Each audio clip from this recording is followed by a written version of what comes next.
कहानी की शुरुआत निक नाम के एक एक्स अमेरिकन सोल्जर से होती है जो जापान की एक जेल में अपनी 10 साल की सजा काट रहा था। अपनी जिंदगी को ऐसे बर्बाद होता देखकर निक अक्सर काफी शांत और उदास रहता और एक दिन जब उसकी ड्यूटी बाथरूम साफ करने के काम पर लगी थी तो उसकी नजर एक कमरे से निकल रहे 5 खूंखार आदमियों पर पड़ी जो दिखने में काफी खतरनाक और डरावने लग रहे थे। और उन आदमियों के वहां से जाने के बाद जब निक उस कमरे में गया तो उसने देखा कि कमरे में एक आदमी छत से लटका हुआ था। ये देखकर निक काफी ज्यादा घबरा गया और उसने उस आदमी की मदद करने के लिए तुरंत ही जेल गार्ड्स को आवाज मारी, पर गार्ड्स ने वहां पहुंचकर निक को शाबाशी देने की बजाय उसे ही पीटना शुरू कर दिया, जिसके बाद उसे जेल के कमरे में डाल दिया गया। वो कमरा बहुत ही छोटा और घुटन भरा था और जल्द ही निक को एहसास हुआ कि वो उसी आदमी के साथ कमरा शेयर कर रहा है जिसे उसने बचाया था।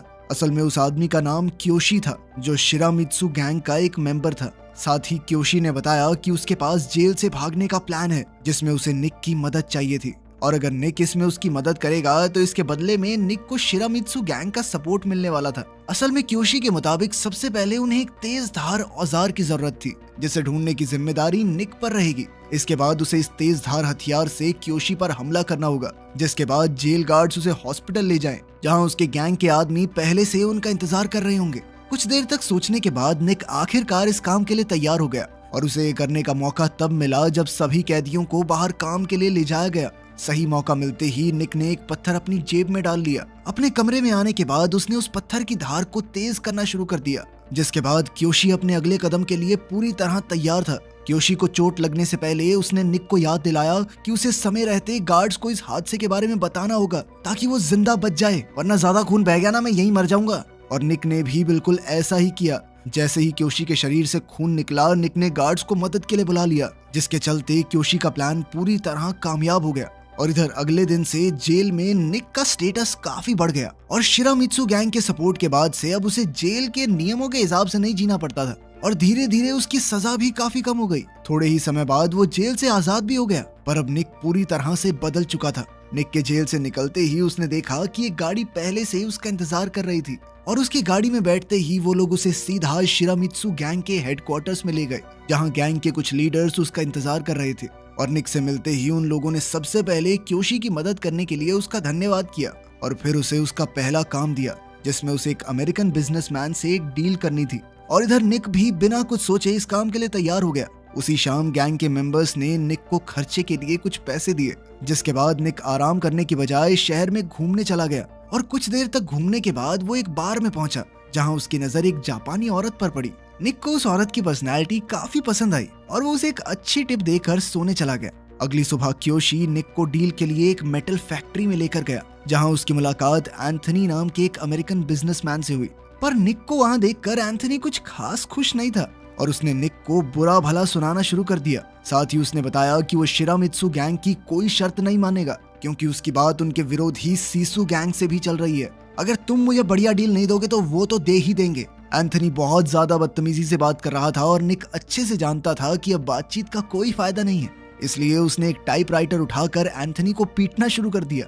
और अपने इस बर्ताव से निक ने अपने इरादे साफ कर दिए थे, जिसके बाद एंथनी शिरामित्सु की शर्तें मानने को भी तैयार हो गया। काम खत्म करने के बाद क्योशी और उसके साथी निक की पहली जीत का जश्न मनाने के लिए उसे एक बार में ले गए, जहां सभी लोग मजे कर ही रहे थे कि तभी अचानक सीसु गैंग के कुछ लोग वहां आ गए, जिसके बाद उस कमरे का माहौल काफी गंभीर हो गया। अचानक सीसु गैंग के हेड ने निक को ताने मारना शुरू कर दिया, पर निक सुनकर चुप बैठने वालों में से नहीं था और उसने तुरंत एक बोतल उठाकर सीसु गैंग के लीडर के सर पर फोड़ दी, जिसके तुरंत बाद दोनों तरफ से एक दूसरे पर बंदूकें तान दी गई। पर उस वक्त सीसु गैंग के पास कम आदमी मौजूद थे, जिसके चलते वो निक और उसके साथियों को सिर्फ धमकियां देकर वहां से चले गए। पर इधर निक ने अपने उबलते हुए गुस्से की बदौलत अपने शिरामित्सु साथियों का दिल और क्योशी का भरोसा दोनों एक साथ जीत लिया था, जिसके चलते क्योशी ने उसे रहने के लिए एक फ्लैट और याजुका क्लैन का हिस्सा बनने का ऑफर दिया, जिसके लिए निक तुरंत तैयार हो गया। कुछ दिनों बाद क्योशी ने उसे उसका दूसरा काम दिया, जिसमें उसे एक बार ओनर से मिलना था जो शिरामित्सु गैंग की बात नहीं मान रहा था। और इस बार भी निक ने उसी अंदाज से काम किया जिसके लिए वो फेमस था। इस बार क्योशी ने भी उसका साथ दिया और अपने इस तरीके से वो गैंग का दबदबा बढ़ाते जा रहे थे। इसके बाद क्योशी निक को शिरामित्सु के एक नाइट क्लब में ले गया, जहां उसकी नजर एक बार फिर उसी जापानी औरत पर पड़ी जो उस वक्त डांस कर रही थी। पर तभी निक ने देखा कि क्योशी अचानक उसे डांस फ्लोर से खींचता हुआ बाहर ले गया पर क्योशी की आवाज में उस औरत के लिए चिंता और फिक्र थी। जल्द ही निक भी वहां पहुंच गया, जिसके बाद उसे पता चला कि ये लड़की क्योशी की बहन मियू है और साथ ही क्योशी ने निक से उसे सही सलामत घर छोड़कर आने को कहा। लेकिन अपने घर के दरवाजे पर पहुंचते ही मियू ने अचानक एक अलग ही रूप ले लिया और उसने निक को छेड़ते हुए अंदर आने को कहा। और फिर कुछ देर शर्माने के बाद निक भी तैयार हो गया। अपनी बातचीत के दौरान निक की नजर मियू की पीठ पर बने याजुका क्लैन के टैटू पर पड़ी, जो उसके अंडरवर्ल्ड के साथ रिश्तों का सबूत था। अगले दिन क्योशी ने निक को एक और काम दिया, जिसमें उसे एक अमेरिकन सोल्जर से हथियारों की डीलिंग करनी थी। लेकिन इस डील की खबर शिरामित्सु के किसी मेंबर को नहीं होनी चाहिए, जिसका मतलब था कि निक को ये सारा काम अकेले करना होगा। अगले दिन जब निक इसी डील को करने के लिए डॉक्स पर पहुंचा तो उसे वहां एक अनजान लाश दिखाई दी। और इससे पहले कि निक कुछ समझ पाता, अचानक सीसू गैंग के कुछ मेंबर्स वहां पहुंच गए। असल में वो लोग डील खराब करके सारा पैसा लूटने के लिए आए थे, पर निक ने खतरे को पहले ही भांपते हुए $2 मिलियन को गाड़ी की सीट में छुपा दिया, जिसके चलते चू गैंग के सदस्यों को खाली हाथ ही वहां से जाना पड़ा। पर जाने से पहले उन्हीं में से 2 आदमियों ने निक के ऊपर बंदूक तान दी। पहले तो निक उनकी बात मानता रहा, लेकिन जब उसे अपनी जान पर खतरा महसूस हुआ तो उसने अचानक एक आदमी से उसकी बंदूक छीनकर चू गैंग के 2 सदस्यों पर गोली चला दी। और ये देखकर बाकी आदमी भी पीछे हट गए। पर वो सभी ये बात अच्छे से जानते थे कि निक की इस हरकत का नतीजा बहुत भारी होने वाला था, और हुआ भी कुछ ऐसा ही। इस घटना की खबर जल्द ही शिरामित्सु गैंग के लीडर्स तक पहुंच गई, जिसके लिए उन्होंने तुरंत ही एक मीटिंग बुलाई, जिसमें निक और क्योशी भी मौजूद थे। लीडर को शक था कि शायद उन्हीं के किसी आदमी ने डील की खबर लीक की है, जिस पर क्योशी ने लीडर से कहा कि आप चिंता मत कीजिए, पैसे बिल्कुल सही हैं। पर लीडर इसके बावजूद भी निक से कुछ खास खुश नहीं था, क्योंकि उसके मुताबिक निक की इस हरकत से एक बहुत बड़ी गैंग वॉर शुरू हो सकती है। और इसी गैंग वॉर को रोकने के लिए लीडर ने ट्रेडिशनल तरीका इस्तेमाल करने का फैसला किया, जिसमें माफी के तौर पर शिरामित्सु गैंग की तरफ से 2 कटी हुई उंगलियां सीसू गैंग को दी जाएंगी, ताकि गैंग वॉर को रोका जा सके। ये सुनकर क्योशी को काफी बुरा लग रहा था, क्योंकि उसी ने निक को इस काम में खींचा था, और इसलिए उसने निक के साथ इस सजा का भागीदार बनने का फैसला किया।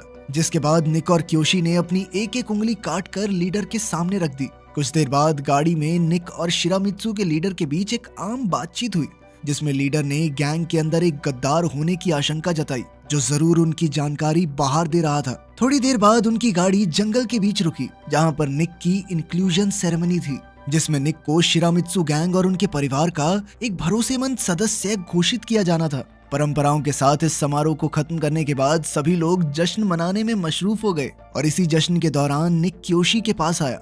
उसने उसे अपने और मियू के रिश्ते के बारे में बता दिया।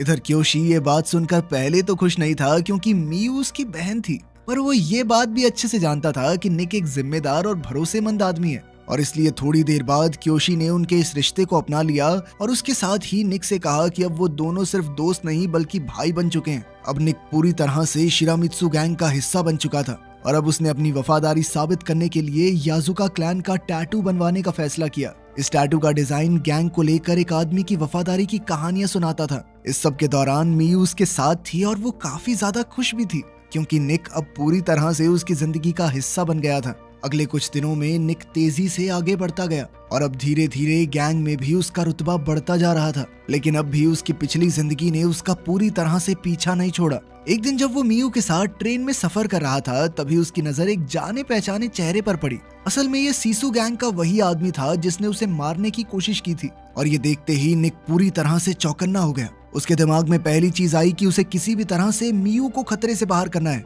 उधर सीसू गैंग के कुछ लोग शिरामित्सु गैंग के लीडर से मिलने के लिए उनके हेडक्वार्टर्स में पहुंच गए। असल में वो लोग शिरामित्सु के साथ एक डील करना चाहते थे, पर उन्होंने किसी सीनियर मेंबर को भेजने की बजाय एक जवान लड़के को डील के लिए भेज दिया, और ये बात लीडर को कुछ खास पसंद नहीं आई। पर इसके बावजूद भी ओरोची नाम के एक सदस्य ने लीडर को ये डील एक्सेप्ट करने को कहा, लेकिन इस हरकत से लीडर को और ज्यादा गुस्सा आ गया, और उसने तुरंत ही डील को कैंसिल कर दिया। उसी रात क्योशी और ओरोची एक साथ बार में शराब पी रहे थे, जिस दौरान ओरोची लीडर के ऊपर काफी गुस्सा था, क्योंकि उसने ओरोची की बात 1% भी नहीं सुनी। और इधर क्योशी उसके अंदर बढ़ते गुस्से को साफ साफ देख पा रहा था। उसने ओरोची को अपने गुस्से पर काबू रखने को कहा, लेकिन तब तक बहुत देर हो चुकी थी, और ओरोची गुस्से में बार से बाहर चला गया, जहां उसकी मुलाकात मियू से हुई। असल में ओरोची और मियू पहले एक दूसरे से प्यार करते थे, और ओरोची अब भी उसे मन ही मन पसंद करता था। लेकिन मियू ने इसके लिए साफ इनकार कर दिया, जिसके बाद ओरोची ने उसके साथ जबरदस्ती करना शुरू कर दिया। पर फिर भी मियू किसी तरह से भागने में कामयाब हो गई। अगले दिन शिरामित्सु और सीसू गैंग एक बार फिर से मिले और इस बार उन्होंने एक सूमो मैच के दौरान मिलने का फैसला किया, जो कि एक पुराना तरीका था। और इस बार सीसू गैंग का चेयरमैन खुद मिलने के लिए आया। असल में ये कोई बिजनेस डील नहीं थी, बल्कि सीसू गैंग तो चाहती थी कि शिरामित्सु गैंग के लीडर को रिटायर करके शिरामित्सु को सीसू गैंग का ही एक हिस्सा बना दिया जाए। और सीसू गैंग के इस ऑफर को सुनते ही पूरे कमरे का माहौल गर्म हो गया। लेकिन शिरामित्सु के लीडर ने इस ऑफर के लिए तुरंत ही मना कर दिया, क्योंकि ऐसा करने से शिरामित्सु गैंग का नाम मिट्टी में मिल जाएगा। और तभी निक ने बीच में सीसू गैंग के चेयरमैन को ये याद दिलाया कि शिरामित्सु गैंग के अंदर खतरनाक भेड़िए रहते हैं, ना कि कमजोर कुत्ते। उसी शाम वापस घर जाते वक्त निक की मुलाकात अपने एक बहुत पुराने जानकार पॉली से हुई, जो अमेरिकन फौज में उसका साथी था और फिलहाल छुट्टियों पर यहाँ घूमने आया था। पहले तो पॉली निक को देखकर काफी खुश हुआ, पर जल्द ही उसने ये खुलासा किया कि वो जानता है कि निक ने मरने का नाटक किया था ताकि वो कोर्ट मार्शल से बच सके। और साथ ही उसने ये बात रिपोर्ट करने की धमकी भी दी। खतरे का एहसास होते ही निक ने तुरंत ही अपना रूप बदल लिया और उसने पॉली को अपने घर आने को कहा, जिसके बाद जैसे ही उसे सही मौका मिला तो उसने पॉली को खत्म कर दिया। अब लाश को ठिकाने लगाने के बाद वो मियू से मिलने चला गया, पर जैसे ही मियू ने दरवाजा खोला, निक उसके चेहरे पर लगी चोट को देखकर गुस्से में आ गया और अब वो उस आदमी का नाम जानना चाहता था जिसने मियू पर हाथ उठाया। पर मियू उसका नाम बताने से साफ मना कर देती है और साथ ही उसने निक को बताया, मैं तुम्हारे बच्चे की माँ बनने वाली हूँ। और ये खबर सुनाने के बाद अचानक मियू निक से जाने को कहती है। निक को कुछ समझ नहीं आया कि आखिर ये क्या हो रहा है, लेकिन वो चुपचाप मियू की बात मानते हुए वहाँ से निकल गया। लेकिन अब भी उसके दिमाग में सिर्फ मियू की सुरक्षा ही घूम रही थी और उसने सोच लिया कि चाहे कुछ भी हो जाए वो मियू को खरोंच तक नहीं आने देगा। अपने आने वाले बच्चे और मियू के बारे में सोचकर निक तुरंत क्योशी से मिलने के लिए पहुंचा और उसने क्योशी के सामने शिरामित्सु गैंग छोड़ने की बात रखी ताकि वो इन सब चीजों से दूर मियू के साथ खुशी खुशी रह सके। इधर क्योशी ने भी गुस्सा न करने की बजाय उसे बड़े ही प्यार से अंदर बुलाकर उसके सामने 2 तलवारें रखी, जिनमें से एक तलवार दूसरों को खत्म करने के लिए थी और एक उसके लिए। क्योशी ने बचपन से ही मियू का ध्यान रखा था और अब उसे निक पर पूरा भरोसा था कि वो ये जिम्मेदारी उठा सकता है। निक ने भी क्योशी से वादा करते हुए एक तलवार उठा ली, जिसके बाद उन दोनों ने साथ मिलकर पॉली की लाश को दफनाकर सारे सबूत मिटा दिए। उधर सीसू गैंग के हेडक्वार्टर्स में ओरोची सीसू गैंग का साथ देकर शिरामित्सु गैंग को अंदर से खत्म करने का प्लान बना चुका था। अगले दिन शिरामित्सु का लीडर निक और क्योशी एक साथ एक दर्जी की दुकान पर पहुंचे, जहां दर्जी उसके सूट का नाप लेने के लिए लीडर को कमरे में ले गया। पर कुछ ही देर बाद निक को कुछ गड़बड़ महसूस हुई और वो लीडर को देखने के लिए उस कमरे में गया, जहां उसने देखा कि एक आदमी लीडर को मारने की कोशिश कर रहा था। निक ने तुरंत ही बीच में आकर लीडर को बचाने की कोशिश की और साथ ही क्योशी ने पीछे से आकर उस आदमी को गोली भी मार दी। जिसके बाद वो तीनों वहां से निकलने ही वाले थे कि तभी सीसू गैंग के आदमियों ने उन पर हमला बोल दिया, जिनका सामना निक और क्योशी ने पूरी बहादुरी से किया। पर इस हमले में एक गोली क्योशी को लग गई और ये देखकर निक और लीडर पूरी तरह से टूट चुके थे। इस हमले के तुरंत बाद लीडर ने एक अर्जेंट मीटिंग बुलाई, जहां उसने खुलासा किया कि उनके बीच में एक गद्दार मौजूद है जो उनकी सारी खबर सीसू गैंग को दे रहा है और सीसू गैंग के इस हमले से अब गैंग वॉर की शुरुआत हो चुकी है और अब शिरामित्सु गैंग क्योशी की हत्या का बदला जरूर लेगी। उधर जब निक ने क्योशी की मौत की खबर मियू को बताई तो वो फूट फूट कर रोने लग गई और मियू की रोने की आवाज ने निक को अंदर से और ज्यादा गुस्से से भर दिया। अगले दिन से ही निक और उसके साथियों ने एक एक करके सीसू गैंग के टॉप लीडर्स को मारना शुरू कर दिया, जिसके चलते शिरामित्सु गैंग इस लड़ाई में जीतने वाली थी। पर तभी एक दिन सीसू गैंग ने एक बच्चे के जरिए शिरामित्सु के लीडर के पास एक मैसेज भेजा, जिसमें सीसू गैंग ने एक ही बारी में इस लड़ाई को खत्म करने का प्रस्ताव रखा। सामने दिख रहे खतरे के बावजूद भी शिरामित्सु का लीडर इसके लिए मान गया, जिसके बाद निक और बाकी साथियों के साथ वो एक खाली डॉक पर पहुंचा,